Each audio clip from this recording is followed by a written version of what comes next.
የመንፈሳዊ ህይወት ድክመት ከቃል እግዚአብሔር ረሃብተኝነት ይመጣል። ጸሎት ዝርዝር አይደለም ይሄ ታዲያ የልብ ግንኙነት ነው ይሉታል። ልብን ለእግዚአብሔር እንደመስጠት ያለ አስደሳች ህይወት የለም። ለዚህ ነው ልብን ለእግዚአብሔር መስጠት የሚል መነሻ ቃል ይዘን የተነሳ ነው። የአባቶቻችን አምላክ ይርዳን።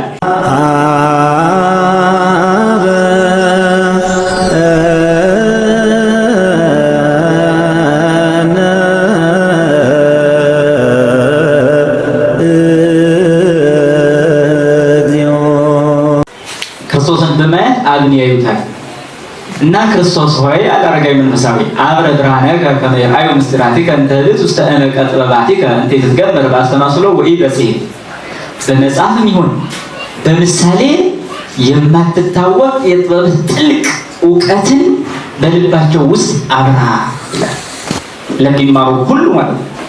ስለዚህ የእግዚአብሔር ቃል በውስጣችን ላይ ሊያወራ የሚያስፈልግ መንፈስ ቅዱስን ክርስቶስን የሚፈልግ ነው ማለት ነው እንጂ ዝም ብሎ በጆሮ ተሰምቷልና በቂ ነው ይባል አይደለም ማለት ነው።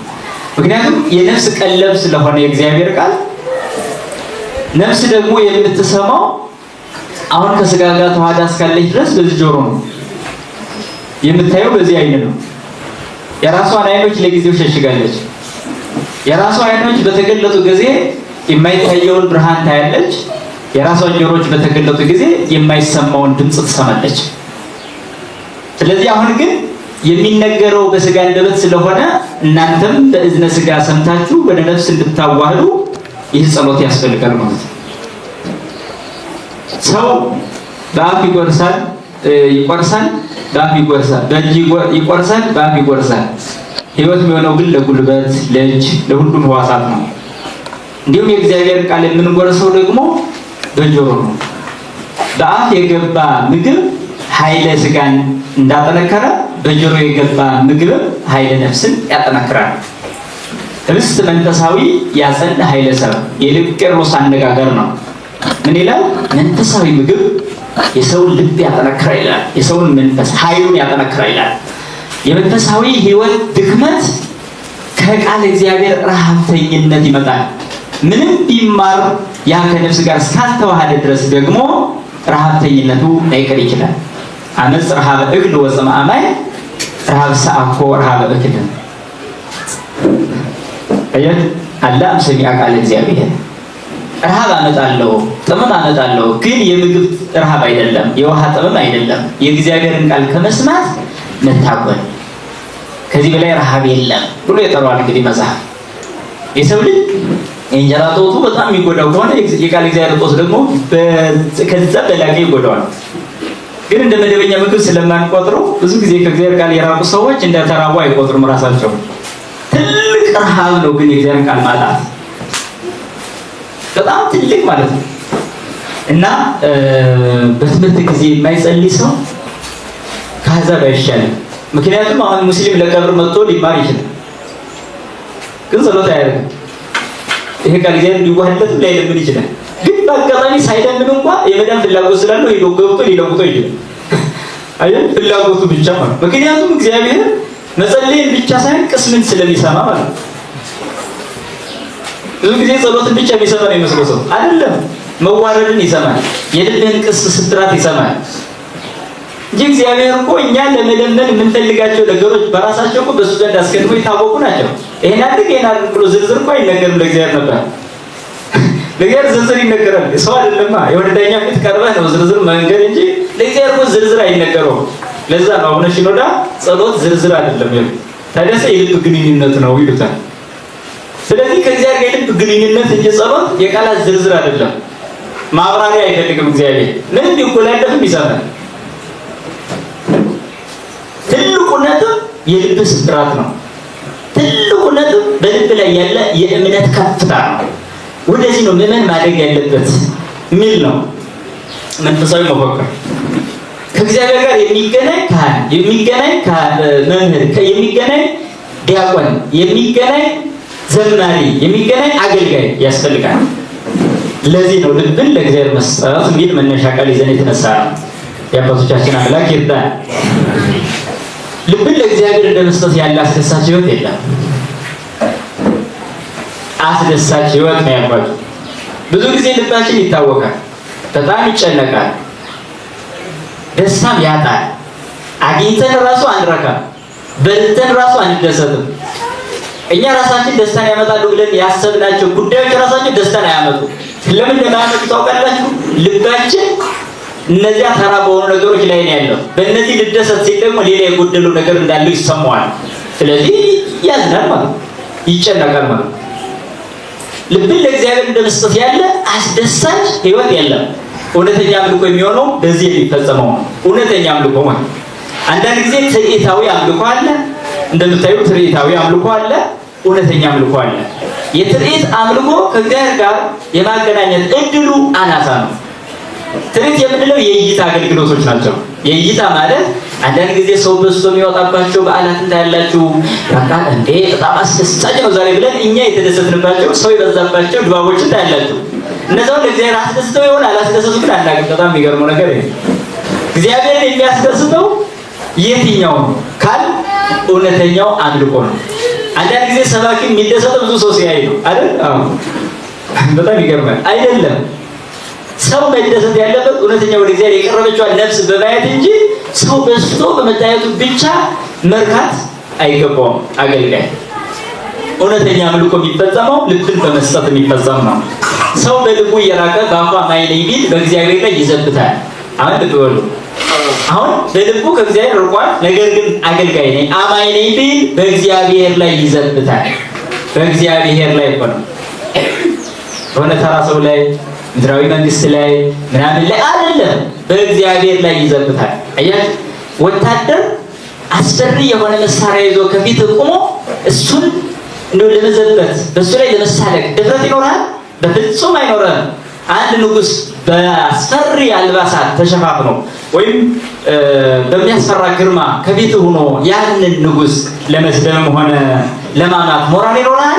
ኧረ አይኖረኝም። ታዲያ በእግዚአብሔር ላይ እንዴት መዘበት ይቻላል? ይቻላል? አሁን ይሄን እናንተ ምሁራን ስለሆናችሁ ሰዱት። በእርግጥ ሁሉም ዘባች ይህን ላያውቅ ይችላል። ሁሉም የሚዘብት ቢሆንም ግን ላያውቅ ይችላል። መዘበቱን ራሱ ላያውቅ ይችላል። አስደሰቱ እየመሰለው የሚዘብትበት ሊኖር እንደሚችል ግልጽ ስለሆነ እና ይሄ ማለት ማስመሰሉን ላያውቅ ይችላል። ማስመሰሉን ራሱ ማለት በእግዚአብሔር ላይ ማስመሰሉን ራሱ ላያውቅ ይችላል። እና አስቸጋሪ የሚያደርገው በሚሰጡ አገልግሎቶች ላይ ሁሉ ተሳታፊ እንሆንና እውነተኛውን የእግዚአብሔር ፍቅር ከመቅመስ አንጻር ያለን አዝጋሚነት ግን ከባድና አስመሳይነት በእኛ ላይ ያመጣል። ነፍስ የማስመሰል ሁኔታዋ አስቸጋሪ ስለምትሆን ይሄ ደግሞ ምድራዊ ክብርን ከመፈለግና የራሷን ስሜት ከመከተል አንጻር የምታመጣቸው ዝቅተኛ አስተሳሰቦች ናቸው። ለዚህ መፍትሄ ያለውን ጥቂት ለማውራት ነው ይሄን ያነሳ ነው። ልብ ማለት በሰው ውስጥ ያለ መሪና አዛዥ የሆነው የማወቅ የማስተዋል የጥበብ የመረዳት ሁሉ ኃይል ነው። አስተውሉ። ጥበበኛው ሶሎሞን ጥበብና ማስተዋልን ስጠኝ ብሎ ለእግዚአብሔር ልመና አቅርበዋል። እግዚአብሔር በልመናው ተደስቷል።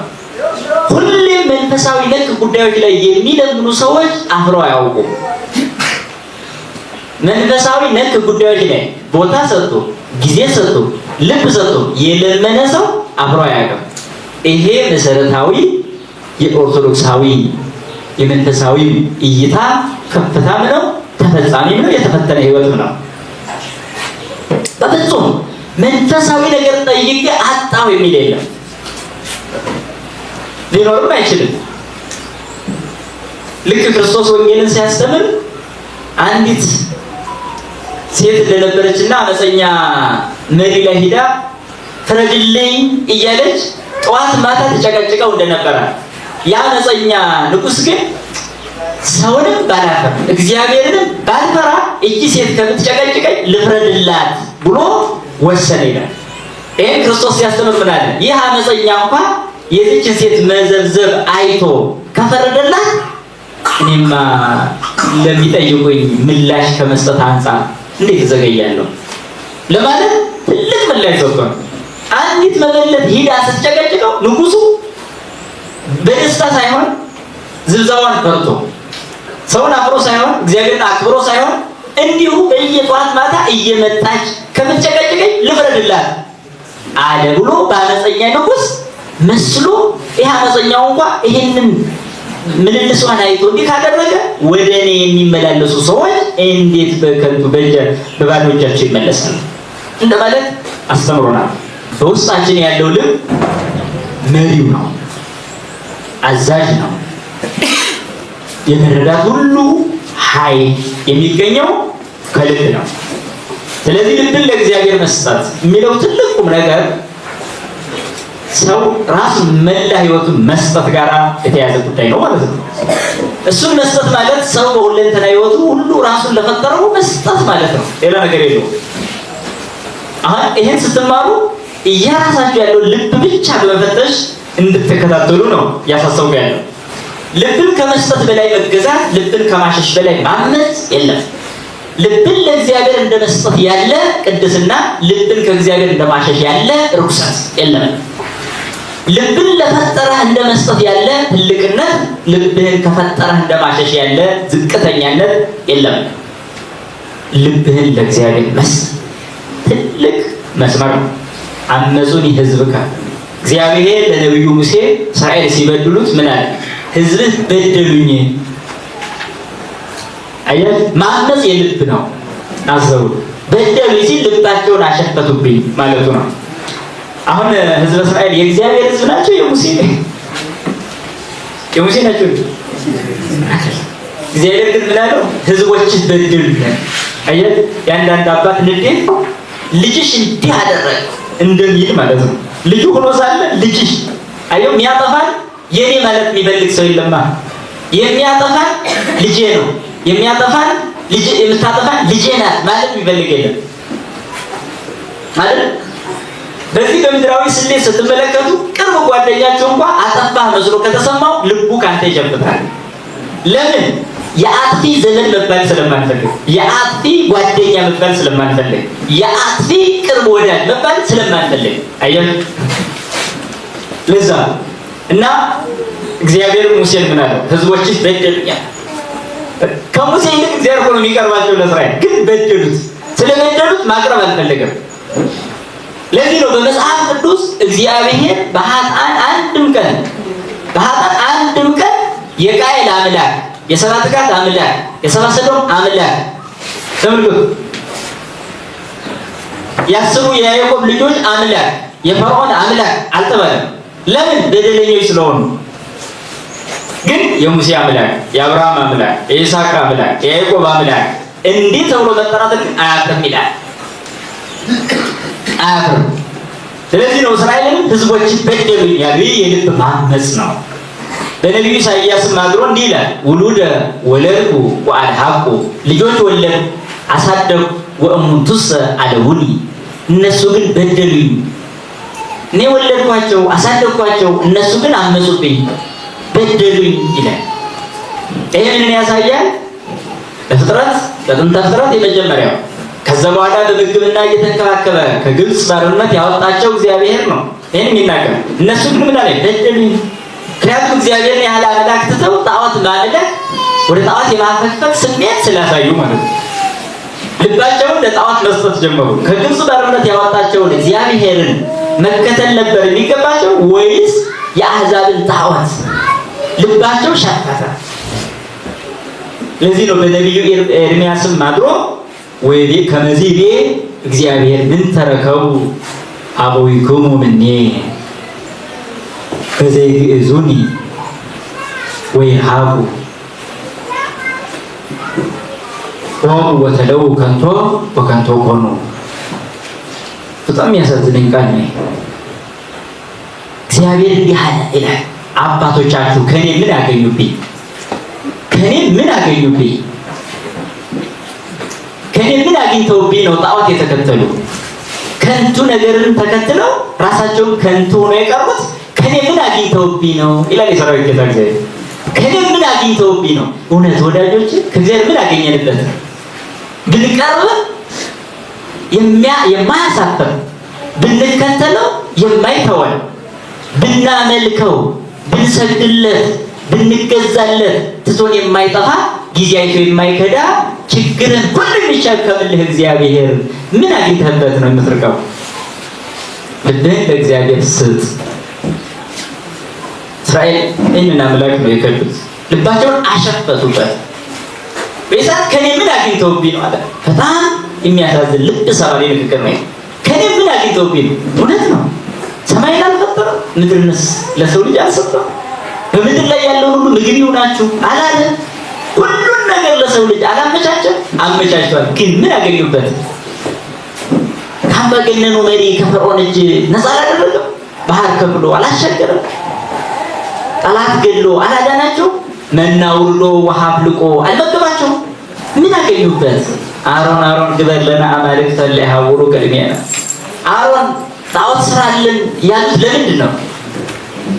ከዚያ ምን አግኝተውበት ነው? ስለዚህ ይሄ ጉዳይ የኛን የእያንዳንዳችን ልብ የሚነካ ነው። ከዚያ ምን አግኝተንበት ነው? እግዚአብሔር ፍቅር ነው። ግን ሆኖ ሳለ ቂም የሚከተለው የኛ ልብ ከዚያ ምን አግኝቶ ነው? እግዚአብሔር ሰላም ሆኖ ሳለ ሁከትን የኛ ልብ የሚከተለው ከእግዚአብሔር ምን አግኝቶ ነው? እግዚአብሔር ንጹህ ሆኖ ሳለ ርኩሰትን የሚከተለው የኛ ልብ ምን አግኝቶ ነው? ከእግዚአብሔር ምን አግኝተውበት ነው? እና ከዱኝ ይላል። ስለዚህ እንደው ትንሽ ልብን ለእግዚአብሔር መስጠት የሚለው ትልቁም ነገር ለማየት መጀመሪያ ያለንበትን ዘመን በአጭር መዳሰስ ግድ ይለናል። መነሻ ግዳታችን ስለሆነ ቅድስት ቤተክርስቲያን ከቀድሞ ጀምሮ ያልተፈተነችበት ዘመን እችል የለም፣ አይኖርም። እንደምታዩ ከጥንት ጀምሮ ነው። የፈተናው አይነት ግን እንደየዘመኑ ሊለዋወጥ ይችላል። የፈተናው አይነት እንደየዘመኑ ነው የሚለዋወጠው። ቀድሞ በሰማዕታት የነበረው እንትሆናለን ከጨራሽ ቀጥሎ ሲሰማ ነው የሚሰበረው። ከዚያም አይሆንም እንደገና ሻይ አይሆን እና እንደየዘመናቱ የፈተናው አይነት ይለዋወጣል። አሁን በዚህ ዘመን ያለን ኦርቶዶክሳውያን ያልተረዳነው ነገር የፈተና መለዋወጥ ነው። ፈተና እንዳለ ነው እንጂ የምናውቀው ፈተናው እንዴት እንደሚለዋወጥ ግን ማወቅ ይከብዳል። ይሄ በጣም ብስል መንፈሳዊ እይታ ይፈልጋል። በጣም ማለት ነው። የፈተናው አይነት ግልጽ አይሆንልንም። ስንፈተን ብቻ ግን እናውቃለን። እየተፈተን መሆናችን እናውቃለን እንጂ ምን አይነት ፈተና ነው ያለብን ይሄን ግን አናውቀው።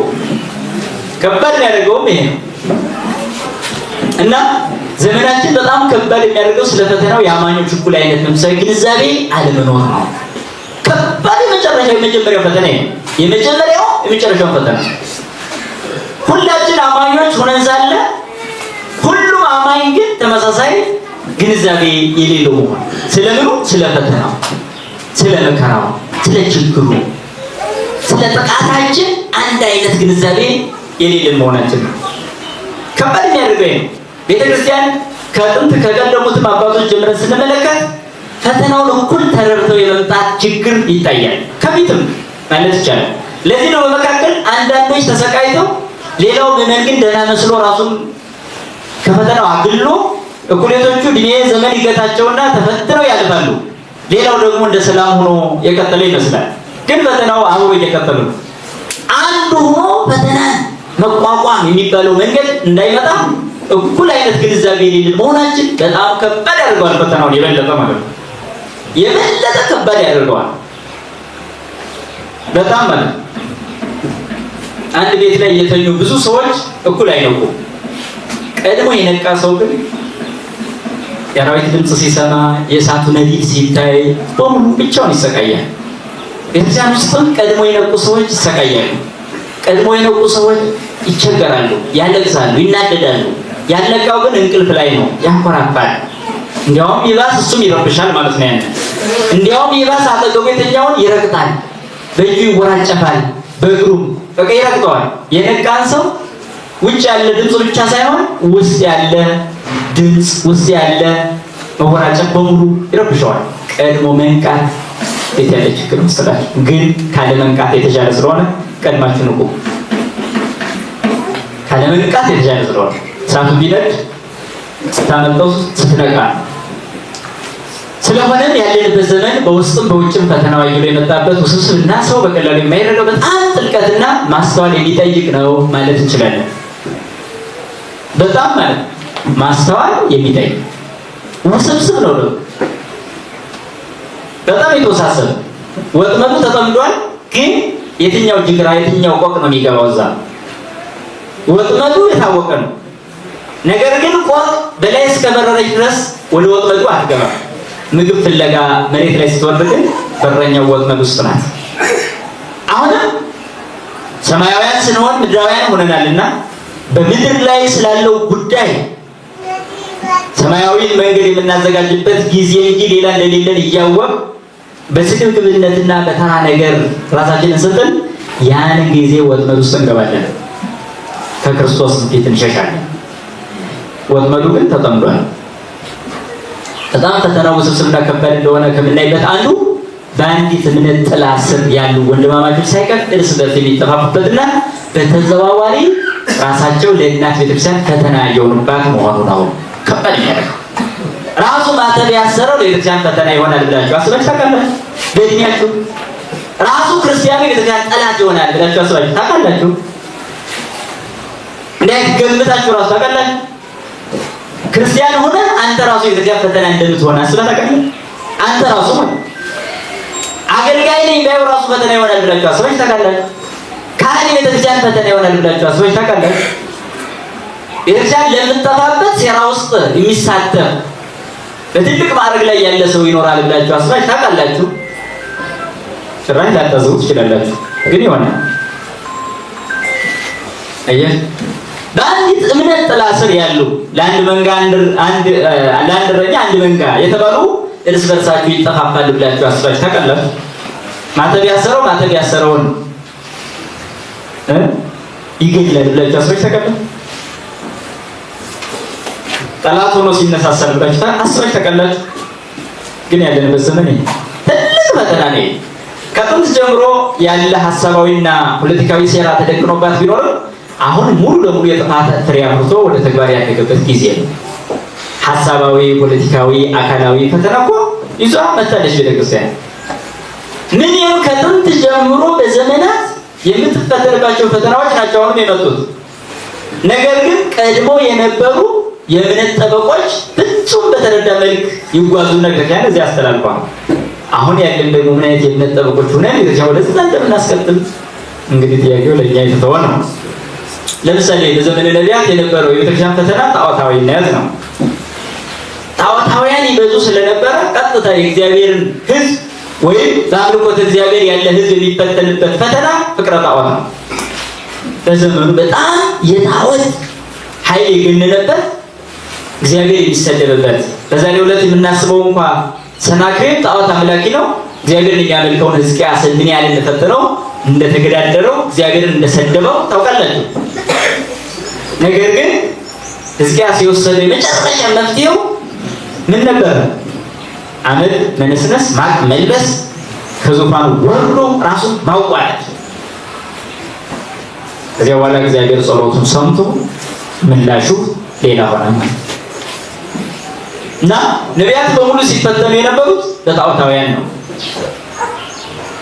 በዘመነ ሐዋርያት ደግሞ ግኖስቲኮች ናቸው። በጣም የእውቀት ሰዎች ነን ብለው የሚያስቡ እውቀትን እንደ ገነት አለማወቅን እንደ ሲኦል ይቆጥሩና ሲኦልና ገነት የለም፣ እሺ ማወቅ ገነት ነው፣ አለማወቅ ሲኦል ነው ብለው ብቻ በእውቀት ትምክህት ራሳቸውን ከፍ ያደረጉ ወንጌልን የሚቃረኑ ግኖስቲኮች ተነስተው ሐዋርያትን በሙሉ ይፈትኗቸው ነበር። ይሄ በሐዋርያት ዘመን የነበረ በጣም የፍልስፍና ትምህርት ከፍተኛ ጫፍ ነክቶ የእምነት መንገድ የሚያስረሳ ማለት ነው። በጣም አንዳንድ ጊዜ ይሄ የግኖስቲኮች አስተሳሰብ እየቆየ ሳይንሳዊ ቦታ እየያዘ እንዲህ እያለ ቴክኖሎጂን የማርቀቅ ሂደቱ አስፈላጊ ቢሆንም አእምሮን ደግሞ ከእግዚአብሔር የመነጠል ሴራው ደግሞ ከግኖስቲኮች ጀምሮ የመጣ አስተሳሰብ ነው። በጣም ውስጥ ለውስጥ ይሰራል። እምነት ልክ በትውፊት እንደምንቀበለው ትውት አስተሳሰብም በእምነት እንቀበለዋለን። እንዲሁም በሳይንሳዊ መንገድ ይቀበሉታል። ምክንያቱም ሳይንስ ለራሷ የራሷ የሆነ አማኞች አሏታ፣ የራሷ የሆነ ማህበረሰብ አላት፣ የራሷ የሆነ መንገድ አላት፣ ርዕዮተ ዓለም አላት። ስለዚህ ለሳይንስ የራሱ የሆነ ማህበረሰብ አለ ካል ያ ማህበረሰብ የሚያስተላልፈው የአእምሮ ወረርሽኝ አለ ማለት ነው። ስለዚህ የግኖስቲኮች እይታ በቤተክርስቲያን ላይ በጣም ዘምቶ ነበር። ሌላው በዘመነ ሰማዕታት የነበረው ነው። ይሄ ደግሞ አላዋይ ነገስታት ናቸው የሚታወቁት። በጣም ወንጀለኞችና አመፀኞች መሪዎች ነበሩ። ያን ጊዜ ሰማዕታትን ይፈትኗቸው።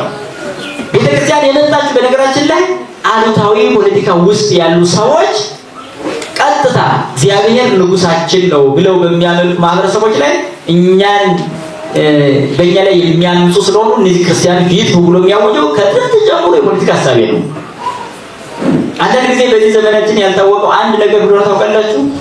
ቤተክርስቲያን መንፈሳዊ እይታ ናት፣ ይታወቃል። መንፈሳዊ እይታ ነው የምትራመደው።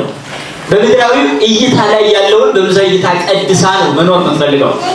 ነገር ግን ፍጹም አይምሯቸውን በእነሱ ላይ እንዲያደርጉ አማኞችን ያስገድዳሉ። እነዛ ደግሞ የለም ንጉስ አለ እናንተ ጊዜያዊ መሪዎች ናችሁ ብለው ሲናገሩ ደግሞ አመፀኞች ናቸው ይባላሉ። ክርስቲያኖች የገጠማቸው ፈተና ነው ባላያን ዘመን። ይሄ ከሐዋርያትን ጀምሮ ስትመለከቱ ቀጥታ ክርስትና ወደ ዓለም ሲቀላቀል በዓለም ላይ የነበረው የአምባገነኖች መሪዎች አምልኮ ስለሆነ ብዙም ያመልካቸው እነሱን ነው። ስለዚህ እነሱን የሚያመልከው ህዝብ ወደ ክርስትና ሲመጣ መሪ ሊኖር ይችላል፣ ከዛ ከክርስቶስ ግን ሊለየን አይገባም ወደሚል እሳቤ ሲመጡ እዚህ ጋር ነው ፈተናው ማለት ነው። ፈተናው ይሄ ከጥንት ጀምሮ ክርስቲያኖች ነገስታትን ተቃውሞ አያውቁም። የማይቃወሙት ለምንድን ነው? ክርስቶስን እስካላስካደ ድረስ። ካስካደ ግን መቃወም አይደለም አንገታቸውን አሳልፈው በመስጠት ሞትን ይመርጣሉ እንጂ ፍጹም ስሁት መንገዳቸውን አይከተሉም። ይሄ የኦርቶዶክሳውያን የጥንት ጀምሮ የሰማዕታት ህይወት ነው። አሁን ያልገባን ነገር ሰማዕትነቱ መቼ ነው የሚሆነው የሚለውን ራሱ ሰው አይገባም። እና በዘመነ ሰማዕታት የነበረው በጣም ትዕቢተኞችና አምባገነን መሪዎች በነበሩበት ዘመን እንዲሁ የክርስቲያኖች ደም እንደ ጎርፍ ፈሷል፣ እንደ ሽንኩርት ተከትፈዋል። በፍጹም ቀጥታ መንገድ ላይ አስፋልት ዳርና ዳር ክርስቲያኑ ይቆማል፣ እንዲሁ ነዳጅ ይርከፈከፋሉ። ከዛ በኋላ እሳት ያያይዟቸዋል። ማታ ስራቸውን የሚሰሩት በክርስቲያኖች ስጋ መቃጠል ወይም እሳት ብርሃን ነው። ይሄንን ሲሰሩ በሩት እነ ኔሮን በኋላም የነበረው የዲዮቅልጥያኖስ ዘመንም ሙሉ ክርስቲያንን የመፍጀት ሂደት ነው የነበረው። ይህን ጠልቆ ማየት የእናንተ ነው። ስንክሳር ስታነቡ፣ ገድላትን ስታነቡ በሙሉ ስታገኙ ክርስትና ሲፈተን የመጣው እንዲሁ ምድራዊ በሆነው እሳቤ ብቻ ተሰቅዘው ምንም አይነት ዘመኑ እንደሚያልፍ እንኳን የማያውቁ ጊዜያውያን በሆኑ መሪዎች እንደነበር ይታወቃል። በዘመነ ሊቃውንት ደግሞ መልኩን ቀይሮ መናፍቃን ናቸው ያስቸገሯቸው። በዘመነ ሊቃውንት የነበረው የክርስቲያን ፈተና ደግሞ ምንፍቅና። ይሄ ደግሞ ምንድነው? የግሪክ ፍልስፍና ቀጥታ ወደ ክርስቲያናዊው ጉባኤ አብሮ ይገባል። አመንኩ ሲል ፍልስፍናውን ይዞ ይገባል። ከዛ በኋላ የቤተክርስቲያን ትምህርት ከፍልስፍናው ጋር ይቀይጣል። ከዛ በኋላ ያን መለየት እስኪቸገሩ ድረስ በጣም ክርስቲያኖች የሚፈጠሩበት ጊዜ ነበር። ያ ደግሞ ምክንያቱም ፍልስፍናው የእውቀት የመናገር ጥበብና ሂደት ስለሆነ ክርስትና የሚገለጸው በንግግር ጥበብ ስለሆነ ቀጥታ ይሄ የንግግር ጥበቡ ዘዬ መለየት እስኪያቅታቸው ድረስ በጣም ገፍቶ የሚጥል አደገኛ ፍልስፍና ምንፍቅና ተከስቶ ነበር። ለዚህ ነው የአርዮስም ማሳያ የሚሆነው የንስጥሮስ። አርዮስ ማለት የሊዲያ ቄስ ነው። በጣም በጊዜው የቅዱስ ጴጥሮስ ተማሪ ሆኖ አጥኚ አንባቢ ተብሎ የሚገመት ሰው ነው። እንጀራ እየበላ እንኳን በአንድ እጁ አንባቢ ተብሎ የሚታሰብ ሰው ነው። ነገር ግን መጽሐፈ ምሳሌ ላይ አንዲት ጥቅስ ይዘው ገደል ከተተች ትቤ ጥበብ ፈጠረኒ ከመ እኩል መቅደም ለተግባሩ ምትለይና ሌላውን ሁሉ ለማባባ ጭራሽ ሰው ሊመለፍቅ ሲያምረው የሆነ ጥቅስ ይዞ እዛች ብቻ ነው የሚንጠለጠል። መጽሐፉ ደግሞ አንድ ጥቅስ ብቻ አለመሆኑ ግልጽ ነው እና ወደቀ። በነገራችን ላይ ቀላል የነበረው እኮ በጊዜው ከነበረው አንፃር እውቀቱ ይሄ ነው። ወይ ሴጣን ሹክ ብሎታል። ትቤ ጥበብ ፈጠረኒ ያለ ጥበብ እግዚአብሔር ፈጠረኝ ያለች አለ። ጥበብ ማለት ወልድ ነው፣ እግዚአብሔር ማለት አብ ነው። ስለዚህ ጥበብ እግዚአብሔር ፈጠረኝ ካለ ወልድን አብ አስቀድሞ ዓለምን ሳይፈጥር ፈጥሮታል። ዓለምን ደግሞ በወልድ ፈጥሯል አለ። ምን ፍቅና ነው በኋላ ሊቃውንት ጉባኤ ቀረበ። እንደምታውቁት ነው። ምን ትላለህ ተባለ። እንዲህ ይላል። እሺ ጥበብ ማን ነው? ወልድ ነው። ታዲያሳ ወልድን አስቀድሞ አብ ፈጠረ፣ በወልድ ደግሞ ዓለምን ፈጠረ። እንዲህ ሲል ግን የዋዛ አልነበሩም እነ ቅዱስ አትናቴዎስ። በጣም የበሰለ አተያይ፣ መንፈሳዊ እይታ። ጥበብ ወልድ ነው ማለት ትክክል። እሺ የማን ጥበብ ነው? የአብ ጥበብ። እሺ ታዲያ ወልድ የአብ ጥበብ ከሆነ ወልድ ሳይፈጠር አብ ወልድን በምን ጥበቡ ፈጠረው? አየሁ ቆመ ማለት ነው። አለቀ። እሺ መጽሐፍ ቅዱስ ላይ ሁሉ በእርሱ ሆነ ያለ እርሱ ምንም የሆነ የለም ይላልና ወልድ በምን ሆነ አሉት። ወልድ በምን ሆነ? ያለ እሱ ምንም የሆነ ስለሌለ ያለ ወልድ የሆነ የለም ማለት። ስለዚህ ወልድ በምን ሆነ? ሌላም መጨመር ይቻላል። ይህን የነገረ መለኮት ትምህርት በጥልቀት ስትማሩ የምታገኙት ይሆናል እና ይሄ ምንፍቅናው በዘመነ ሊቃውንት አስቸገረ። ከዛ ሲቀጥል ደግሞ ንስጥሮስ እመቤታችን ወላዲተ ሰብእ ነው መባል ያለባት። አቤት ዲያብሎስ ሲያደፋፍር በጣም ፓትርያርክ ነው። እሱ ደግሞ የፓትርያርክ የስማት ላይ ያላችሁ ይሄ ደግሞ ፓትርያርክ ነው። እሱ ደግሞ ብላለ አይ እመቤታችን የወለደችው ሩቅ ቢሲ ማለት መለኮት ያልተዋደው ፍጡር ነው የወለደችው። የአብ ልጅ ሌላ ነው፣ የድንግል ልጅ ሌላ ነው። ስለዚህ የድንግል ልጅ ሰው ወለደች፣ የአብ ልጅ መጥቶ በድንግል ልጅ ላይ ያደረ። ስለዚህ ሁለት አካል ሁለት ባህሪ ነው። በዚህ ምን የነበረው ደግሞ ቅዱስ ቄርሎስ ነው። ተወው ወላዲተ አምላክ ናት ብለህ እመነ የለም ተስማምቶኛል። በዚህ ደግሞ ሊቃውንት ተሰበሰቡ። አሁን ጉዳይ ተደረገ። በጣም ብዙ ነው እንበግነው በደረጃ ቤተክርስቲያንን ብዙ ስራዎቿን ሁሉ አደናቅፏል። በጣም ከባድ ማለት ነው። ከዛ በኋላ በዛ መካከል ጉዳይ ቀረበ። ሁለት አካል ሁለት ባህሪ የሚለውን የሚደግፍለት አንድም መጽሐፋዊ የለም። አንድ አካል አንድ ባህሪ ነው።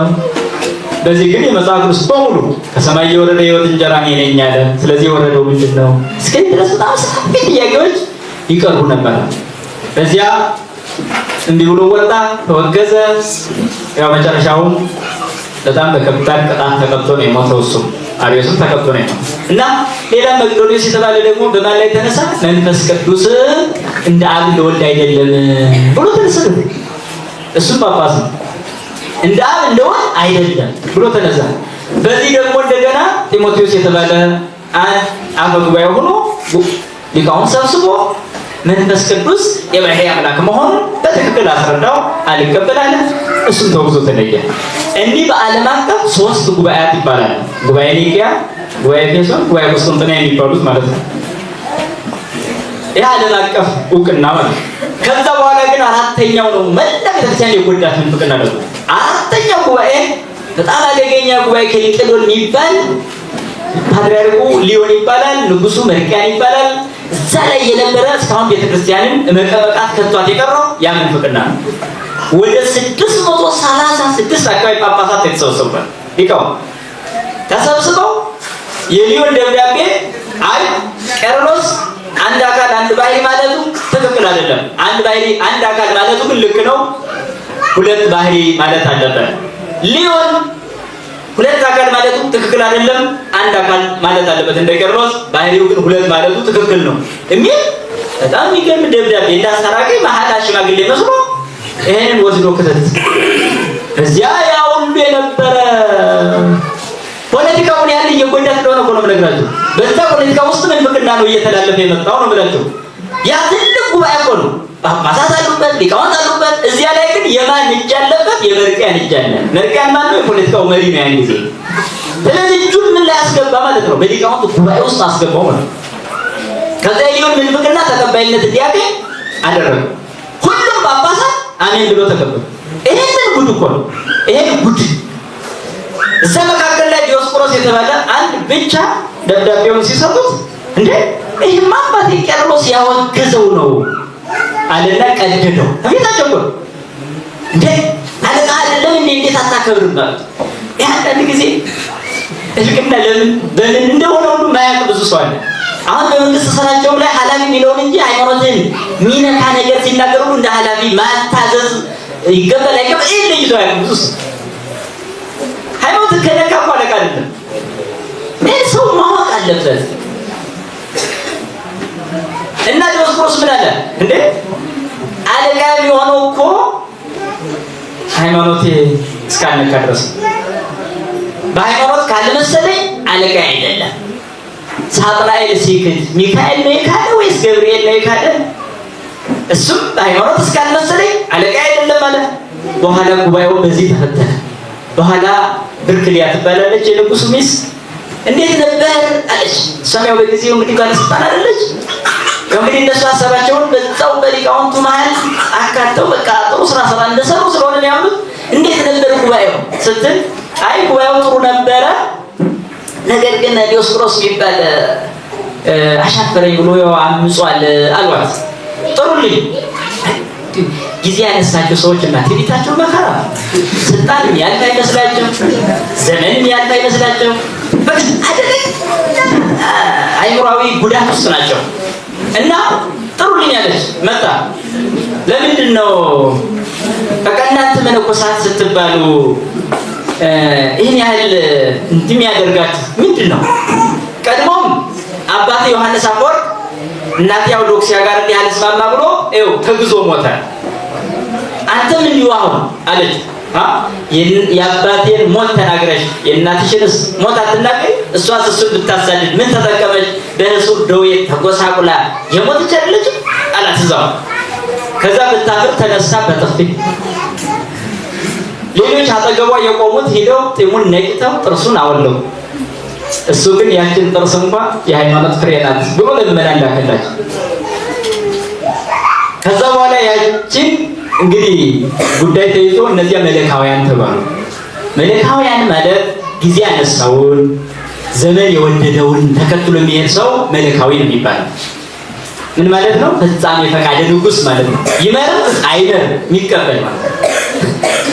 አየው እውነት ይሁን አይሁን ሳይሆን ንጉሱን ጊዜው ፖለቲካው ፈርቶ የሚቀበል ማለት ነው። መለካዊ ይባላል። ያን ጊዜ እነዛ በሙሉ ምን ተባሉ? መለካውያን። ዲዮስቆሮስ ምን ትላላችሁ አለቻቸው። እነዛም ፈርተው ነው እንጂ ውስጡን እምነቱን ይወዱታል። ግን ምን አሉ? አይ ተግዞ ሲሞት ይታየናል አለ። ከዛ በኋላ ወደ ደሴት ጋግራ ጋዘችው። ስልጣን አላት በጊዜው ተግዞ እዛ ሄዶ ሞተ። ከዛ በኋላ አንድ አካል አንድ ባህሪ የሚሉትን በሙሉ በአካባቢ የማጥራት ስራ ተሰራ። በዚያን ጊዜ ተሳቱ ቅዱሳን ወደ ኢትዮጵያ መጡ። ተዋህዶ ሚሊዮን እንድትቀበል አገራለች ተብሎ ያን ጊዜ ተሳቱ ቅዱሳን ሁለት አካል ማለት ሁለት ባህሪ ሚሊዮን አንቀበል በሚል ምዕመናኑ ሲሰደዱ አይ እቺን እምነት እንኳን ይዘን አገር እናስተምር ብለው ኢትዮጵያ መጥተው ኢትዮጵያ በእንግድነት አክብራ ተቀብላ ይኸው በትግራይ ስንቱ ገዳማት መስርተው ሄዱት ያን ጊዜ ነው። ያሁኑን ያደርገውና አሁን ሌላ የምናፍቃን ወረራ ስንት ፖለቲካ ምን ያህል እየተሰራ እንደሆነ ስለምታውቁ ማለት ነው። ይሁን ከዛ በኋላ ያ ጉባኤ ለቤተ ክርስቲያን የመከፈል ጽንስ የመጀመሪያ ይሄ ቀጥታ በዚህ ተዋህዶ የሚሉት ተለዩ፣ በዚያ ሁለት ባህሪ የሚሉት ተለዩ። ያ ካቶሊክ ይሄ ኦርቶዶክስ ተዋህዶ እንዳለ ቀጥለው ማለት። ከዚያ በኋላ አሁን በዓለም ደረጃ ትልቁን ቁጥር ይዞ የሚገኘው ያ ሁለት ባህሪ ብሎ ሄደው አይጀምር ዓለም ላይ 8 ቢሊዮን ህዝብ ቢኖር ቢያንስ እስከ 80 ሚሊዮን ያለው ኦርቶዶክስ ያች ሐዋርያዊቷን የተከተለው ማህበረሰብ ነው። ከነዚህም ደግሞ ትልቁን ቁጥር የሚይዘው የኢትዮጵያ ኦርቶዶክስ ቤተክርስቲያን ቁጥር፣ ሌሎች በጣም አናሳ ናቸው። ኢትዮጵያ ውስጥ ደግሞ ምን እየሆነ እንደሆነ ስታዩ ኦርቶዶክስን ከዓለም የማጥራት ስራ ምን ያህል ምንፍቅናው እየሰራ እንደሆነ ግልጽ ነው እና በዘመነ ሊቃውንት መናፍቃን የሰሩ ስራ ቀላል በጣም ከባድ ነው። ከዛ እንደገና ካቶሊክ ደግሞ አመጣ ማንን ወለደች? ፕሮቴስታንትን ወለደች። አመጣ ብላ አመጣ የሮም ካቶሊክ መንፈሳዊ ዋጋ የሚገኝበት ስራ በመንፈሳዊ አካሄድ ሳይሆን በዝም ብሎ ተራ በሆኑ ነገሮች ማስተማር ጀመረ። እዛው ካቴድራል የፖፑን እንትኑን ለመስራት ብዙ ስርዓቶችን ታመ በጣም የሚገርም በትኬት መንግስተ ሰማያትን መግዣ ሚል ጨምር ማለት ነው። የሆነ ትኬት በቃ ገንዘብ መሰብሰቢያ ሰነድ ግን መንግስት ላይ መግዣ አይነት ዝም ብሎ በጣም ማታለያ አይነት ስራ እስካሁን ኢትዮጵያ ቤተክርስቲያን በዚህ የተጠቃች እንደሆነች ግልጽ ነው። ያን ጊዜ አንድ ምን ወጣ? ተቃዋሚ ሰው ተገኘ። ሉተር ይባላል። የካቶሊክ መነኩሴ ነው፣ ግን ሊያገባ ያምሮ ነበረ። አሁን እቺን አገኘ ተመቸው ተቃዋሚ ነኝ አለ ወጣ። ከዛ በኋላ ጀርመናዊ ነው የዘረኝነት እምነት ነው የመሰረተው። ግን ዓለም የሚያጥለቀልቅ ግን ለሰይጣኒዝም በር መግቢያ ምንጩ አይሮን ማለስለሻ ቀጥታ ዶግማቲክ የሆነውን እምነት የሚከተሉ ማህበረሰብ እያቀዘቀዘ የሚያወርድ ቀስ እያለ ግን ወደ ጥፋት መንገድ የሚወስድ በጣም አደገኛ። ፕሮቴስታንት የተወለደው ከዚህ ነው ከካቶሊክ። ግን የከልከለው ጉባኤ ምን ያህል ቤተክርስቲያን እንደጎዳት በዚህ ይታወቃል ማለት ነው። እና በዘመነ ሊቃውንት ምንፍቅናው በጣም ጎድቷታል። ሌላው በዘመናችን ደግሞ ዘረኝነትን መሰረት ያደረገ የሰውን ውስጥ ሰልቦ ያለ እምነት ሃይማኖተኛ ነኝ የሚያስብል ደረቅና ግልብ አስተሳሰብ አሁን ያለው ዘረኝነት ራሱን የቻለ ሃይማኖት ሆኗል በዚህ ዘመን። እንዲህ ስንል ግን ብዙ ሰዎች አይገባቸውም። ምክንያቱም ሃይማኖት አለ ብሎ ነው የሚኖሩት ራሳቸው። ነገር ግን ዘር ቆጠራ በጣም አደገኛ የሆነ ክህደት ነው። በዘመናችን ቤተክርስቲያን ገንጥሎ ሊጥላት ገልብጦ ሊጥላት የደረሰው ይሄ ነው። ከዚህ የተነሳ ብዙ ተፈተነ። ለምሳሌ ያለ ንጽህና ከፍተኛውን ማዕረግ በሽኩቻ የሚይዙ ሰዎች ተፈጠሩ። እንደምታዩት በጫካ ላይ ሲዋጉ የነበሩት ሁሉ ወጥተው ጳጳስ ከመሆን የደብረ አለቃ ከመሆን የደረሱበት በጣም ሽፍቶች ሳይቀር የደብረ አለቃ ከመሆን በሐሰት ፖለቲካዊ ደህንነት ሆነው ቤተክርስቲያን ውስጥ ለውስጥ የሚሰገሱበት ይሄ በትልቅ ከተሞች ስትሄዱ በጣም በብዛት የምታገኙት ነው። ግን ስሜቱ የዘር አካሄድም የዘረኝነት አካሄድ ነው።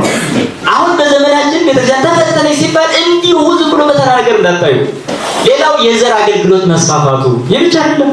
በዘር ነው የሚገለገለው። አዲስ አካባቢ ስትሄዱ በጣም በሚያሳዝን መልኩ ማለት አንድ ደም የአንድ አካባቢ ተብሎ ማለት እስከዚህ ድረስ ወደ ታችኞች የክልል ከተሞች፣ ወደ ታች የዞን ከተሞች፣ ወደ ታች የወረዳ ከተሞች ስትመለከቱ ያ ሳይቀር የዘር አገልግሎት እስኪሰጥ ድረስ እስከዚህ ማለት የደምና የአጥንት ቆጠራ ነባሩ ዘረኝነት አለ፣ አዲሱ ዘረኝነት አለ። ይሄን ለይቶ የሚያውቅ እስከጠፋ ድረስ ቤተክርስቲያን ፈተና ውስጥ ናት። አሁን ነባር ዘረኝነት የምንለው ፈረንጆች ጥለውብን የሄደው ጠባሳ ነው። እንደምታውቁት በጣም ጥበብ ያላቸውን ሰዎች ሌላ ስም ሰጥተው ከቤተክርስቲያን ቀጥታ እኩል ተሳታፊና አማኝ እንደሆኑ እንኳን እንዳንቆጥር አድርገውብን የተውት ማለት ነው።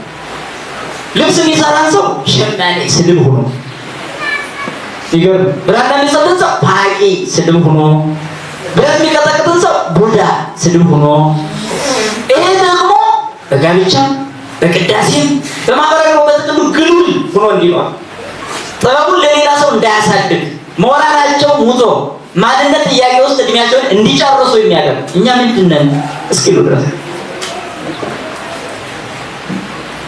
ይሄ ከባድ የቤተክርስቲያን ነባር የዘረኝነት ፈተና ነው። ነባር እየጠርጫል ባህላዊ ነባር የጥፋት ሰለባ የሆነበት እርስ በርሳችን ተከፋፍለን አሁን እንደ ቤተክርስቲያን እስኪ ዋጋ አካባቢ ብትመለከቱ ሁለት ቤተክርስቲያን እንዳለ አታውቁ? ምን የሚል እናንተ እንዲናችሁ አትቀድሱም ስለተባሉ እግዚአብሔር ማምለክ እንፈልጋለን አትቀድሱ ካላችሁ ሌላ ቤተክርስቲያን ይሰጣል። አያችሁ ይሄ ምን ሆነ ማለት ነው። ስለዚህ የሌሎች ቤተክርስቲያን ብሎ የሚያስብ ደግሞ ካህን አለ ምዕመን አለ። አያችሁ ከኛ ቤተ መቅደስ አይገቡ አሉ። የራሳቸው ቤተ መቅደስ ሲፈቅዱ ደግሞ የነገሌ ነው አሉ። ታዲያ ምን አይነት ቤተክርስቲያን ነው የምንመራው የሚለው በጣም አሳሳቢ ነው። በጣም ካለይን ለይቶ ስስብልቱን አውቆ ቤተክርስቲያን እየተፈተነች ያለችው ከባድ ፈተና ነው ብሎ የሚያለቅስ ማን ነው? ወደፊት ምን አይነት ቤተክርስቲያን ልንፈጥር እንችላለን ለልጆቻችን? ይህን ጭምር መታሰብ ያለበት ነው። ሁሉም አገልጋይ ክርስቲያን ወንድሜ ከኔ በምን ይለያል? ቢመልጠኝ እንጂ በምን ያንሰኛል? በምን የሚያንስ ሁሉ የሚያስብ መጥፋት ሲጀመር ቤተክርስቲያን ውስጥ እኔ እበልጥሃለሁ ይባላል። እኔ ልቀድስ ይገባኛል አንተ አትቀድስ የሚባል እኮ ትምህርት የለም። ራስን ዝቅ የማድረግ ህይወት እንጂ ቤተክርስቲያን ውስጥ ራስን ከፍ የማድረግ ህይወት በፍጹም። ቤተክርስቲያን ውስጥ ራስን ዝቅ ማድረግ የማይጥለው ከፍ ማድረግ ሳይጥል ቀርቶ ያለ እስከ መቼም ድረስ ዝቅ ካልክ አትወድቅም። ምክንያቱም ዝቅ ተላይ ያለ መሬት ይዛል። ከሁሉ አንሳለሁ ካልክ እኮ በማንም ላይ ጣት የመቀሰር ሞራል አይኖርም በጭራሽ። ስለዚህ የዘር አገልግሎት ከጥንት ጀምሮ ነባር ቤተክርስቲያን ውስጥ ይሄን አሁን በሙስሊሞች ብትጠይቁ የለም፣ በፕሮቴስታንት ብትጠይቁ የለም። ታዲያ ያ ከየት መጣ? ይሄን ማስተካከል በጣም እንጃ። ከኔ የሚያንስ ሰው አለ ብለህ የምታስብ ሰው ካለ አሁንም እየፈረምክ ነው ወደ ሲኦል ለመሄድ። ሲጀመር ገነት ብቻህን አትገባም፣ በቃ አለቀ። ሲኦል ግን ብቻህን መግባት ይቻላል። አራት ነጥብ ማለት ብቻህን ገነት መግባት አይቻልም። ሲኦል ግን ብቻህን መግባት ይቻላል።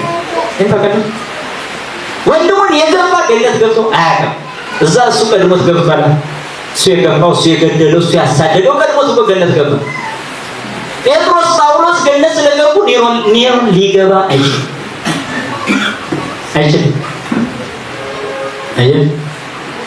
አንተ የናቀው ሰው ቀድሞ ገነት ገባ እኮ። ስለዚህ ገነት የመግባት ቻንስ የለህም።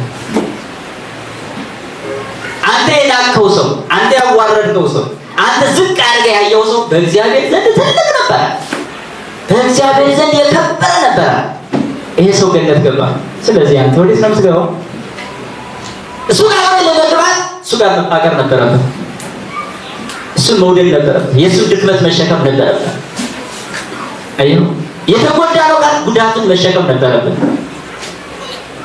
ክርስቶስ ያንተን መከራ እንደተቀበለ አንተ ወንድምህን መከራ እንድትቀበል በተገባህ ነበር። ክርስቶስ እኮ ስለአንተ ተሰቀለ። አንተ ስለማን ተሰቀለ? አንተ ስለማን ተገፋ? አንተ ስለማን ምን ሆንክ? ምን? ታዲያ ክርስቶስ ወዳለበት ክብር የመግባት ሞራል አለ? እኔ እመጣለሁ አለ፣ ወዳለሁበት ወስዳችኋለሁ፣ ከኔ ጋርም ትኖራላችሁ አለ። ታዲያ ከሱ ጋር ለመኖር ምን ሞራል ይኖራል? አይ ከጴጥሮስ ጋር እኮ ሆናለሁ ከሌላ ጋር ቁልቁል ተሰቅሏል እኮ እሱ። ታዲያ አረ ከጳውሎስ ጋር ሆናለሁ፣ እሱ እኮ ተሰየፈ። አይ ከቅዱስ ጊዮርጊስ ጋር መሆን አልችልም ማለት እሱ እኮ ተፈጨ፣ በመንኮራኩር እኮ ፈጩት። ስለ እምነቱ ፈጩት እኮ። አይ ከቶማስ ጋርስ ካልከኝ እሱ እኮ 44 ጊዜ ተቆራረጠ። 24 እንዴት አካላቱ ተከፋፈለ እኮ። ከማን ጋር ተገመመ? በምን ጋር ተገናኝተህ እና የዘር አገልግሎት ቤተክርስቲያን ውስጥ ተስፋፍቷል። ነባሩ የዘረኝነት ስሜት ሳይጠፋ አዲስ የዘረኝነት ስሜት ደግሞ ፖለቲካው ተካለ። አያችሁ ምን አደረገው? የቋንቋ ዘረኝነት፣ የማንነት ዘረኝነት፣ የአካባቢ ዘረኝነት፣ የጎጥ ዘረኝነት፣ የቀበሌ ዘረኝነት። ይሄ ሁሉ የስጋና የደም ስሜት ነው። እንግዲህ በእግዚአብሔር መልክ የተፈጠረ ሁሉ በአንተ ዘንድ ከብሮ ካልታየ ከእግዚአብሔር ጋር የመቅረብ የለም። እርግጠኛው ልብህን ለእግዚአብሔር እስክትሰጥ ድረስ እግዚአብሔር አስጨንቆ ይይዛል። ወዳጆች ወሰው ጻድቅ እምፁእ ይድህን ኃጥእ ወአማጺ በአይቲ ያስተርኢ ሀሎ። ጻድቃን በጭንቅ ከሆነ የዳኑት እኛ በደለኞች የመዳን መንፈንታችን ምንድን ነው ታዲያ? ጻድቃን እኮ በጭንቅ ነው የዳኑት። ሐዋርያት በጭንቅ፣ ሰማዕታት በጭንቅ፣ መነኮሳት ደናግሉ በረሃ ላይ ጤዛ ልሰው ድንጋይ ተንተርሰው በጭንቅ ከዳኑ ታዲያ እኛ አመፀኞቹና በደለኞቹ ልባችንን አሸፍተን የምንኖረው ወንበዴዎቹ ቤት አድርገን እንዲያው እንድታየው ራሱ ፊቱ እኮ ጻድቅ በጭንቅ ዳነ እኮ። ጻድቅ በጭንቅ ዳነ እኮ ቅዱስ ጴጥሮስ እንዴት ነው? እና የዘር አገልግሎት ተስፋፍቷል። በጣም ትንሽ ነው ብላችሁ በምታስባት ሁሉ የዘር ስሜት አይጠፋም። ክርስቲያን እስካልሆንክ ድረስ ደግሞ ምንም ዘረኝነት አይጠፋም። ቅዱስ ጴጥሮስ አፎም ዘር ዘይደመሰሳለ ከሚጠፋ ዘር አይደላችሁም ማለት እኮ ከማይጠፋው ከእግዚአብሔር ቃል ናችሁ አለ። ከሚጠፋ አይደለም ማለት እውነት ነው። የማይጠፋው ዘር ተቀብለን ሳለ በሚጠፋ ዘር እንዳንሸወድ መጠንቀቅ። አገልግሎት በቅጥረኝነት ስሜት መሆን አሁን በጣም ከትልቅ ጀምሮ እስከ ትንሽ ድረስ ስሜት ነው የሚነዳው፣ የቅጥረኝነት ስሜት። ይሄ ማለት የመንግስት ሰራተኛ አይነት ስሜት ማለት ነው። ቅዳሴው የቅጥረኝነት ስሜት ደግሞ እዛ ይግላል። ቤተክርስቲያን ለልጆቿ የመመገብ ኃላፊነት ግዴታ አለባት። ካገለገልኩ ልታበላኝ ይገባል። ኃጢአት አይደለም፣ ቅጥረኛ ግን አይደለም በፍጹም። እንደዛ ብሎ ቢጠራኝ እንዳይሆን እንዲህ ተብሎ ቢጠራ አገልጋይ መኖር የለበትም። ቅጥረኛ ግን አይደለም። ማንም ይቀጥረኝ እግዚአብሔር አባቴ ከሆነ ቤተክርስቲያን እናቴ ከሆነች ለእናቴና ለአባቴ ማን ነው የሚቀጥረኝ? እኮ ማን ሊቀጥረኝ? ለእናቴና ለአባቴ አባቴ ይመግበኛል፣ ይጠብቀኛል፣ እናቴም ትመግበኛለች ብዬ ልጅ ስለሆንኩ ነው ማገልገል ያለብኝ። ቅጥረኛ ሆኜ ህዝቡም ካህን እንደቀጠረ ነው የሚያስበው፣ አለቃ እንደቀጠረ ነው የሚያስበው። ረበምስቱ ለዛ እኮ ነው ሰበካ ጉባኤው እንደሚቀጥር ነው ራሱ የሚያሳምነው። ይህ እኮ የአንድ ባለሀብትና የሆነ የአንድ ድሃ ሰው አይነት ግብይት ነው የሚሆነው።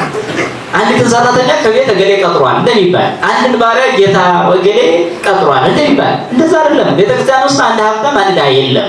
በእግዚአብሔር በኩል ሁላችን ልጆቹ ነን። ልጆቹ ስለሆነ ደግሞ ምዕመናን ድርሻ አላቸው። ልጆቹ ስለሆኑ እኔ ድርሻ አለኝ ልጁ ስለሆንኩ፣ ሁላችንም ድርሻ አለን ልጆች እንጂ ተመሳሳይ አገልግሎት ሳይሆን ልዩ ልዩ አገልግሎት ያለን ግን አንድ ልጅነት ያለን። ነገር ግን ይሄ ተነስቶ አገልግሎት በቅጥረኝነት ስቤት መሆኑ ይሄ ቤተክርስቲያንን አሁን በዘመናችን እየፈተነ ያለ ትልቅ ነገር ነው። ሌላው በብሔር ሲኖዶስ እንግዲህ በብሔር ሲኖዶስ እስከመመስረት ደርሷል። እንደምታዩት ለምሳሌ መንበረ ጴጥሮስ ይሄ በኦሮሚያ በኩል የነበረው አድረስቱን ጠባሳ ያየንበት እስካሁን ለምጹ አለቀቀ። መጀመሪያ የተመታችው ቤተክርስቲያን ያለምጽ እስካሁን አለ። የሚገርመው ግን ውስጡ በሽታው ግን እየተዛዘዘም ለምጹ ላይ ነው ለምጽ የሆነው እንጂ ቁስለቱ ግን አልጠፋም። በፍጹም በርካታ በደሎች አሉብን። መንበረ ሰላማ አሁን ደግሞ ጎልቶ ያየ ዝም ብሎ ለመናፍቃን ራሱ ህዝቡን አሳልፎ እየሰጠ ያለ አደገኛ መንበረ ሀርቤ አሁን ውስጥ ለውስጥ እየተቀነቀነ ያለ በጣም መከራ ምን ሊያደርጓት ነው? አያችሁ፣ መንበር ማለት ፖለቲካዊ ማስተላለፊያ ክንፍ ነው፣ ሌላ አይደለም። ጅባኒ ቤተክርስቲያን ለመጠበቅ እኮ መንበር አይደለም የሚያስፈልገው፣ ያለው መንበር በቂ ነው። ከግብፅ አመጣን፣ በቃ ይበቃል። ከዚህ በኋላ ከአዲስ አበባ ትግራይ፣ ከአዲስ አበባ ወደ ኦሮሚያ፣ ከአዲስ አበባ ወደ ዋግ ምን እኮ ማለት አንድ ሰው ደርሶ የሚመጣበት ቦታ ላይ ነው። ሌላው መንበረ ቆጋ፣ ይሄ ደግሞ የቅባቶች በምስራቅ ጎጃም ዳግማውያን ሰለስቱ ምዕት አሁን በቅርብ እየቀነቀነ ያለ በአማራ ሲኖዶስ የመመስረት አባዜ አሁን የመጣ አዲስ ነው። በጣም አደገኛ አሁን የመጨረሻ ኦርቶዶክስ እንመታበት እዚህ ላይ ከፈጠረ ነው የሚል በጣም ልኡካን ያሉበት ነው። በጣም ይሄው አዲስ አሁን እያቀነቀነ ያለ ምን ይላል? በኢትዮጵያ ኦርቶዶክስ ተዋሕዶ ቤተክርስቲያን ዳግማውያን ሰለስቱ ምዕት ይልና ቤተ ክህነት ጽሕፈት ቤት የሚል ታዲያ አሁን ትንሽ መነጋገር ሲጀመር ደግሞ ጉዳዩን ለመቀየር እኛ እኮ ማህበር ነው ያለው ምናምን ወደሚል መጥቷል። የለም ግልጽ መረጃ የለም ስለሆነ ሲኖዶስ መመስረቱ ጽሕፈት ቤት ብሎ ጠቅላይ ቤተ ክህነት ብሎ ይሄ ነው ውድቀት።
የጻነት አምላክ እንጂ ግዴታ አምላክ አይደለም። አስገድዶ እንድታመልክ አይፈልግም። አስገድዶ እንድትሰጥ አይፈልግም። ፈቅደ ወደ ይጠቅመኛል ብለህ ብቻ ነው ልብህን እንድትሰጠው። ለሩሩ አምላክ ልብህን ስትሰጥ ራእይ በልብ ውስጥ ይሞላል። ፍቅር ለሆነ አምላክ ስትሰጥ ይሞላል። እና ንጉሥ ነው ዘይሃይሉ ወስልጣው አለወነቱ ዘይእዝዝ ትብሲተ ለጻድቃኒሁ ልባቸውን ለሰጡ እውነተኛ ለሆኑ ቅዱሳን ይላል ደስታን ያዝላቸዋል ይላል። በቃ አንድም ቀን እንዳያዝኑ ያደርጋቸዋል ይላል። ይግን የማይፈተኑ ናቸው እያለ አይደለም። በፈተና ጊዜ ይደሰታሉ ነው። ሐዋርያት ለዛ ነው ደስ እያላቸው ወጡ ይለው ገርባቸው አሰቃይተዋቸው ደስ እያላቸው ወጡ። አሁን ሚዜ ያዝና አዝ በቀራ ሲቀበሉ የክርስቶስ ሚዜዎች እንደሆኑ ነው የሚቆጥሩ። መስቀል ላይ እኮ የሙሽራው አለ። ስለዚህ ያን ሙሽራ ስለሚያዩ እንደ ሚዜ ነው ራሳቸው የሚቆጥሩ። ስለዚህ መከራ መቀበል ማለት የክርስቶስ ሚዜ መሆን ማለት እኮ ነው። ሌላ ነገር የለም። የሾህ አክሊል የደፋውን ስታስብ ያን ጊዜ እሱ ሙሽራ ነው ማለት ነው። በቃ እሱ ሚዜ ነው ማለት ነው። በአንተ ላይ የሚመጣ ስድብ መከራ ብታስብ ክርስቶስ ሲሰደብ እንደነበረ ስታስብ ያ የእሱ ሚዜ እንደሆንክ ታስባለህ ማለት ነው። ስለዚህ ክርስቶስ ሚዜ መሆን ምን ያሳዝናል? ምንስ ያስለቅሳል? ስለዚህ ደስ እያላቸው ወጡ ይላል። ለዚህ ሙሽራ ነው ልብህን ስጥ የተባለው። አመደ ተማሙ አመደ ተራሁ ነብዩ ሰለሞን አስቀድሞ እናቱ ያዘጋጀችለት ዘውድ ብሎ ይጠራዋል። አክሊለ ሰው ሁሉ አሁን ለቤታችን ዘውድ ያለው አክሊል አዘጋጅታ ደፍታለት አይደለም። ከሷ ስገባ ይነሳ ይሄ ሁሉ አይመጣም። እናቱ ያዘጋጀችለት ዘውድ አለው። በመከራው በሰርጉ ቀን ተባለ። በሰርጉ ቀን የታረደው ሙሽራ በጣም ይገርማል። ይቻላል ስጋዬን ብሉ ያለው በሰርጉ ቀን ነው። ደሜን ጠጡ ያለው በሰርጉ ቀን ነው። ሌላ ሁሉ ሌላ አካል አርዶ ነበር የሚያበላ ሲዳር፣ ክርስቶስ ደግሞ ራሱ አርዶ ግብዣው ተለየ። በጣም የብዙዎች ሰርግ ምንም ይሁን ምን ቢደለቅ ያልባል። የክርስቶስ ሰርግ ግን እስካሁን አልብም። ቤተክርስቲያን ዳስናል። ግብዣውም ያው ስጋው ደሙ ነው። አሰላፎችም ካህናቱ ናቸው። እድልተኞቹም ምዕመናኑ ናቸው። በቃ ሰርጉ እስከ ዓለም ፍጻሜ ይቀጥላል። ይገርማችሁ ምግቡ አያልቅም። ገረም ያደርገው ደግሞ ይሄ ነው። ክርስቶስ ምግብ አበርክቶ አመላ፣ ግን በጊዜው ቀረበ ያበረከተው። ይሁዳ ግን አንድ ምግብ አቀረበ፣ እስከ ዓለም ፍጻሜ ድረስ ይቀጥላል። ክርስቶስ ህብስት ማበርከት በጊዜው ጥቂት ሰዎች 5000 ብቻ ነው የበሉት አለ። ይሁዳ ያቀረበው አንድ እንጀራ ግን ተአምሩ ከክርስቶስ በልጦ ነው እንደ እስከ ዓለም ፍጻሜ ያለው ሰው ሁሉ ቢበላው ማያልቅ ሆናል። ባለቅኔ ምጽት ስለሚያወራው የምጽት ቅኔ ይባላል። እንደዚህ አይነት በምጽት ነው የሚናገረው። እና ንጉስ ነው የሚለውን ቃል ስታስቡ እንዲሁ እንደተራ ነገር እንዳታስቡ ባካችሁ። ስለዚህ ንጉስ ከሆነ መንግስቱን የሚያደላድለው በእኛ ልብ ነው ማለት ነው። አንተ ልቡን ካሰጠው ደግሞ በአንተ ልብ ውስጥ ንጉስ አይደለም ማለት በሌላ አነጋገር ክደት ነው ማለት እኮ ነው። አየው። ስለዚህ በአንተ ልብ ውስጥ መንግስቱን አደላድለው ንጉሱ ካልተቀመጠ አንተ ካሊ ነህ ማለት ነው። አየው፣ ወንበዴ ነህ ማለት ነው። ምክንያቱም ከዚህ ህገ መንግስት ወጣህ እዛ እና ንጉስ ነው ፈጣሪ ነው ሰማይ ምድሩን ገባሬ ሁሉ ብለን እንጠራለን። ለሱ ልብን መስጠት ነው ይጎዳል። ጌታ ነው የጌቶችን ጌታ ለሱ መስጠት ከሃሊ ነው ሁሉን ቻይ ነው። ዘይግል ሁሉ ዋንጎ ዘይሳ የሚሳካ የሌለው ሁሉን ቻይ ነው። ለዚህ መስጠት ምን ይጎዳል? ምሉ ነው ሞልቶ ይኖራል።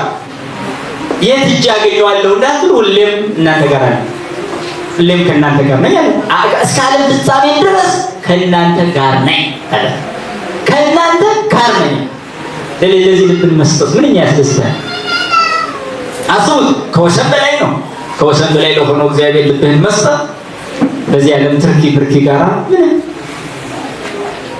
አየው እንዳትለቀለቅ ይወጥልክ እንስስ ሰማት ከዚህ አይነት ነፃ ማውጣት ነው ራስ አያችሁ። ለንጉሱ ልብህን ሰጠ ማለት ነው ነፃ ወጣ ማለት እኮ ነው። በሌላ አነጋገር ነፃ ወጣ ከምን? ከጭንቀቱ፣ ከትካዜው፣ ከውከቱ፣ ከጠው፣ ከጭቅጭቁ፣ ከሌሉ ነፃ ወጣ ማለት እኮ ነው።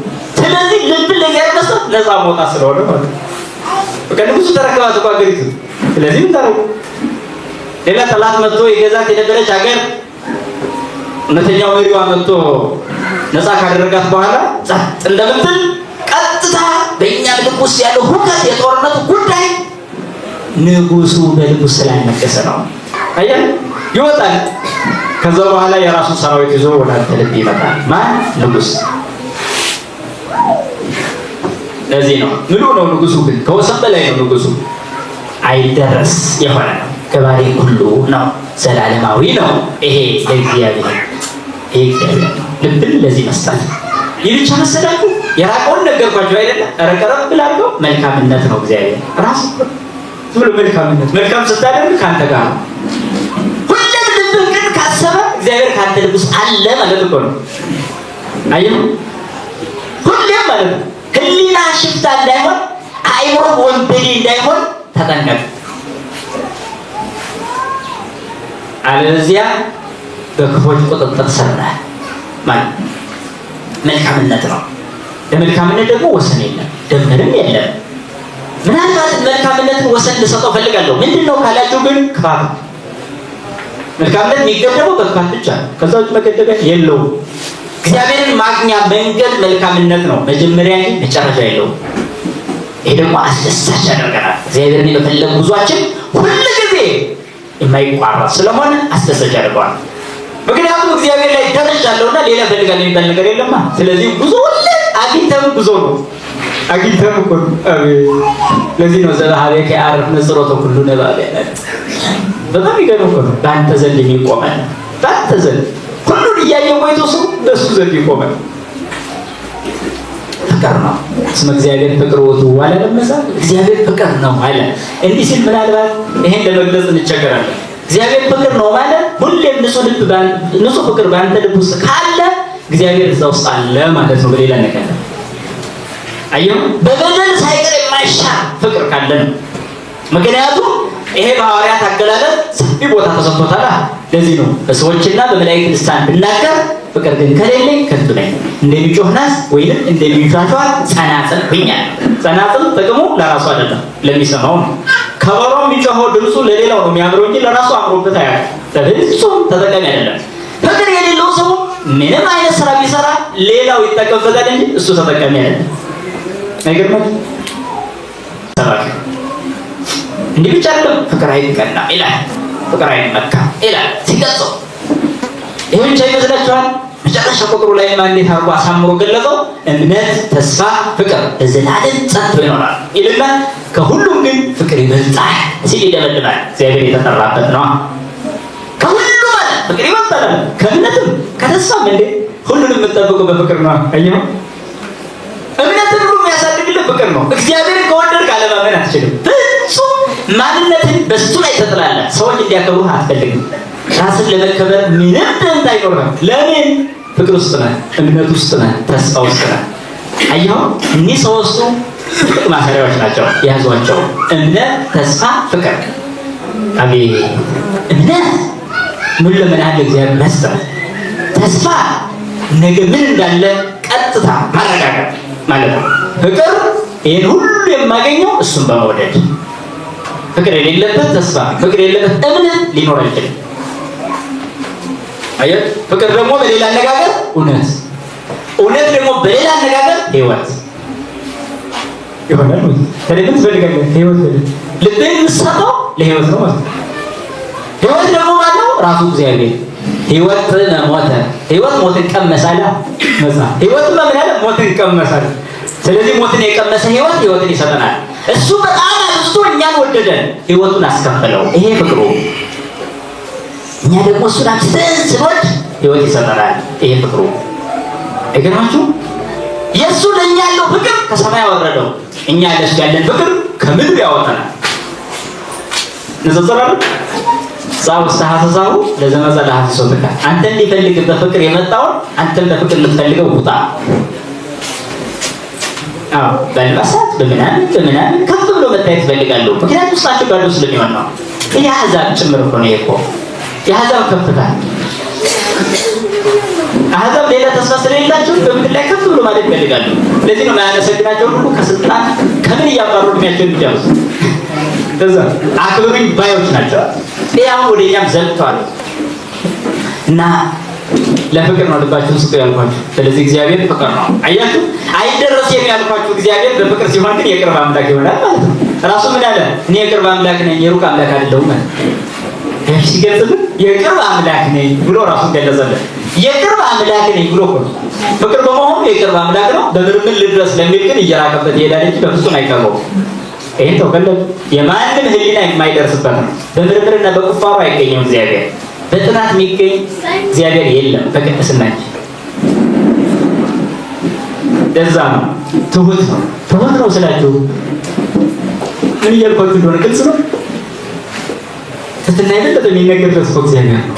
ለምን እኛ ትሁታን ብንባል ያው ትሁታን ምን ይነገራል? እግዚአብሔር ግን ሰው እስከመሆን የሚያደርሰው ትህትናው ነው። ስለዚህ በጣም ራሱ ትሁት አድርጎ ነው የሚገልጽ እግዚአብሔር። ምክንያቱም የእኛን ጸሎት መስማቱ ትህትና ነው። እኛን መፍጠሩ በራሱ ትህትና ነው እንጂ ወዳጆች ይሄን ዓለም መፍጠሩ በራሱ ትህትና እኮ ነው። ተውት ሰው መሆኑና ዓለምን መፍጠሩ ራሱ ወራዳ ስጋችንን መዋሃድ ተውት ዓለምን መፍጠሩ ትህትና አይደል? ሌላ ምን ትፈልጋላችሁ? አቤት ይሄንን የቆርቆሪዎስ አድርጎ የገለጸው ደግሞ በጣም ይገርመኝ። እናንተ በገዳሙ ዋህለነ አርአያሁ ክብርተ ወበላግም ነሳ ላውያተ ሰርተ አይገርማችሁም? መጀመሪያ ሲፈጥረን የከበረች ምሳሌውን ሰጠ። በኋላ ግን ሊያድነን ሲፈልግ የተዋረደች ባህሪያችንን ተዋሃደ። አየሁ የመጀመሪያይቱ የከበረች ምሳሌውን መስጠት አርአያውን መስጠት ናት። ተመልከቱ መጀመሪያ እኛን ሲፈጥረን ያደረገው በምሳሌ ብሎ ክቡር የሆነ አርአያውን ነው የሰጠን። በጣም ይሄን ስናደንቅ በጣም ሊወደድ የሚገባ መሆኑ ሊመለክ የሚገባ መሆኑ በዚህ ብቻ በዚህ ነበር አይደል? አዎ መጀመሪያ በአርአያው በመፍጠሩ አስበው ያመለኩ ሰዎች ይሄን ያህል የሚከብሩ ከሆነ ሁለተኛው ግን ይደንቃል ከዚህ ሁሉ። ምክንያቱም የተዋረደች ባህሪያችንን ነው የተዋረደ። ክብሩን መስጠትና የኛን ውርደት መውሰድ የትኛው ይበልጣል? መጀመሪያውኑ ክቡር ነው፣ ክብርን ሰጠን። በቃ ይሄ ጥሩ ነው። እሺ በጣም አስደናቂው ግን ያ ክብሩ መጠንና ወሰን የሌለው የኛን የተዋረደ ባህሪ መዋሃድ። ይሄን ያደረገው ልብ ላለው ሰው ይላል የቆርቆሪዎስ ልብ ላለው ሰው የመለኮት ከስጋ ጋር መዋሃድ ከሁሉ ይልቃል። ልብ ላለው ሰው ነው ማለት አስተዋይ ለሆነ ሰው ነው የሚሆነው። ይሄ አሁን እግዚአብሔር ሰው ሆነ የሚለውን እያሰበ ትዕቢተኛ መሆን ይችላል። ሰው እስኪ ያስቡ። በተማሩት በያዘው ገንዘብ በጉልበት በሹመት ትዕቢተኛ ይሆናል? ትዕቢተኛ ሊሆን ይችላል። እግዚአብሔር ሰው ሆነ ብሎ የሚያምን ሰው ሊሆን አይችልም በጭራሽ በየትኛው ስሜት። ስለዚህ ልቡን እንዳልሰጠ ያሳያል። አየህ መለኮት በረት ላይ ከተኛ መለኮት ከተሰደደ መለኮት በጥፊ ከተመታ መለኮት ከተዋረደ መለኮት ከተቸነከረና ከተሰቀለ ያንተ መሰደድ ያንተ በሰዎች ዝቅ ተደርጎ መቆጣት ታዲያ ምንድነው አንተ የሚያናድደው? ለምን ነካችኝ? አየሁ እዚህ አገልጋይ ነኝ ካልኩ በኋላ እኔን አልጠየቁኝ፣ እኔን አላናገሩኝ፣ እኔን እንዲህ አሉኝ፣ ከፍ ዝቅ አድርገው አዩኝ ብለህ አገልግሎት የምትርቅ አንተ ምኑን እናመለከው?